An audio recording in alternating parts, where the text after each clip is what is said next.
Sudarlun, hamparan sawah di Desa Gampa, Kecamatan Johan Pahlawan, Aceh Barat yang mulai ditanami padi oleh petani ini memberikan pemandangan yang indah jika dilihat dari udara. Hamparan petak sawah yang berisikan air memantulkan cahaya langit. Kawanan burung kuntul setia menemani petani dengan simbiosis mutualisme, memberikan keuntungan berupa hama ulat yang menjadi makanan burung. Dengan telaten, petani menanam benih padi pada bentangan sawah sehingga memberikan tatanan yang rapi.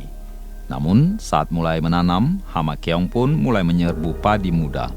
Untuk itu, petani pun harus bekerja ekstra membasmi hama tersebut.